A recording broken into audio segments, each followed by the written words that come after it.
Videoraavas, no nii, kaua aega pole midagi filminud. Tegelikult see on väga lihtne põhjus. Vahepeal on olnud siuke asi, et ma müüsin enda vanakese maha, vana ATV. Ja soetasin uue endale. Sest täna ma nats räägin teile oma muljetest, ütleme niimoodi. Et 200 kilomeetrit on mul läbitud temaga. Et on mõned miinused. Ei ole suured, aga on. Et need me hakkame muidugi ümber moderniseerima. Aga no, masin ise on 3. põlvkonna CF tonnina premium klassi. Miks see just premium võetud on siis vedrustuse pärast ja see, et on Apple CarPlay peal. Et noh, mis siin siis tehtud sai?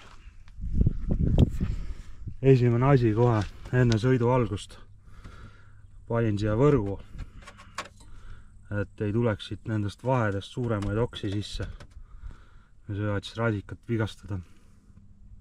No, pandud sai tavaline, see on äriliste võrk 2 kihiga. No, siiamaani on päästnud.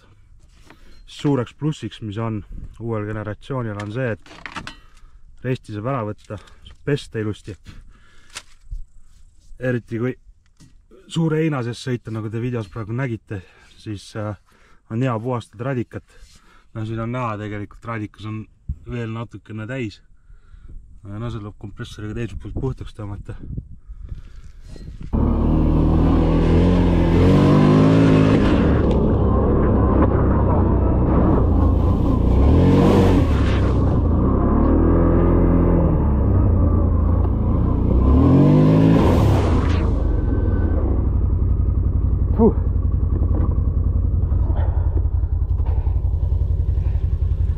Nagu testisõidus nägite praegu, et nende porilampides hüpates ja möllates siis need augud siin. Ühel pool on siis õhuvõtt variaatorile, teisel pool on õhuvõtt õhufiltrisse. Mis siis tulemuseks on, nagu pildil praegu näete, siis variaatoris sattus meil porivesi. Siis täpselt sama lugu on ka filtriga. Kõik porivesi tuleb filtrisse. No ja puhas vesi ka. Et sellega peate arvestama, kui sõidate.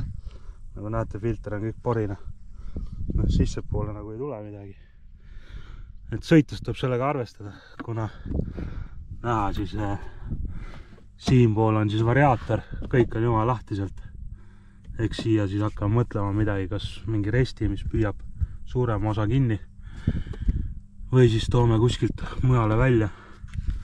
Täpselt sama on õhuvõtu omaga.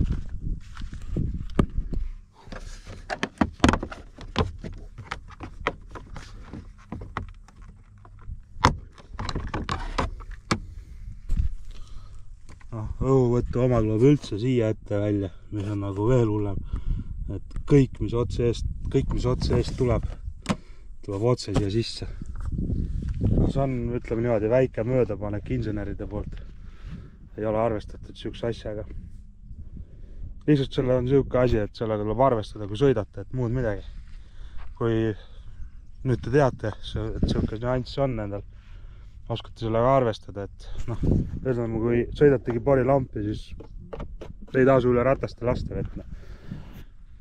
Veidi nii nagu meile meeldib ikka täie hooga.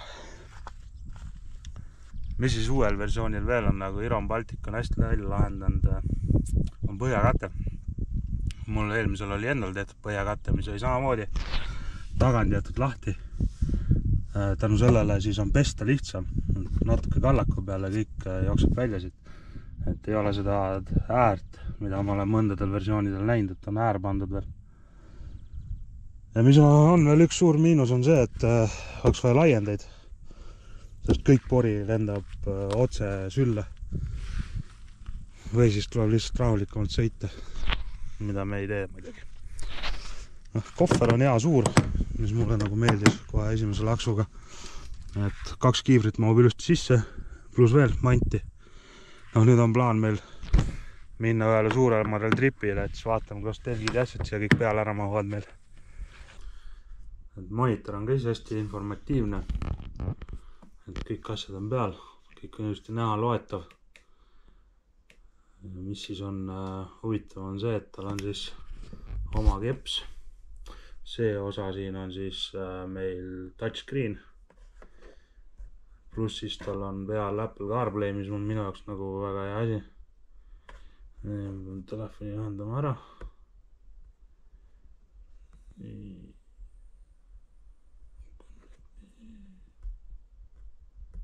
No ei konnektida.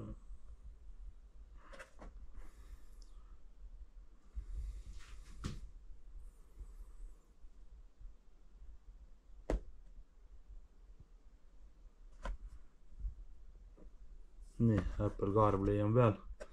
Mida mina kasutan, siis on see map, mis siis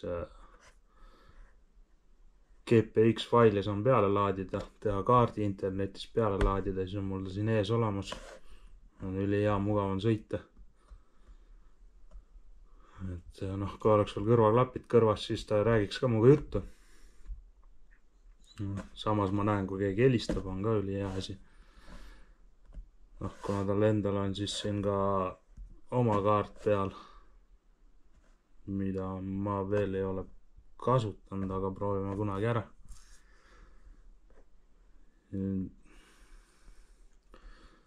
Ja siis nüüd siin videos näete, kuidas siis mäest laskumine on. Et tal on siukene huvitav asi, nagu on mägi laskumiskontroll. Et kui see aktiveerida,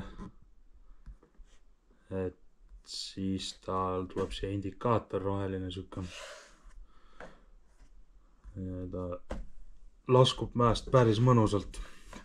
No siin on igasuguseid muid asju, saab EPS-i reguleerida, nii vaja on. No siis on erinevad näidikud, tablood on olemas. Siis saab panna ka sele või tume taust. No, kuna tume on nagu mõistlikum minu jaoks.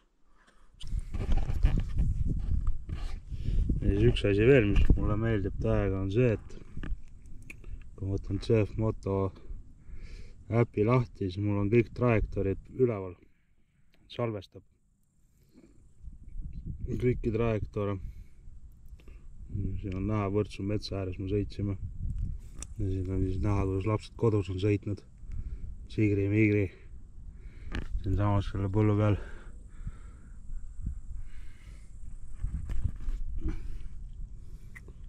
Et siuke näpp, et saab samasmoodi vaadata, kus ATV asub, kus asub telefon, millega ta ühendatud on.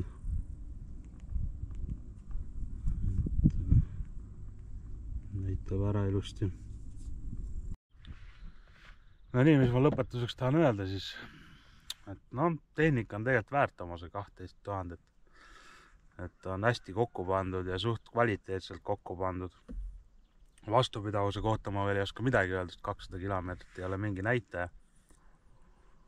Et hakkame rääkima vastupidavusest siis, kui on seal 6000 pluss juba. Aga noh, mina olen rahul ostuga, see on kõige tähtsam.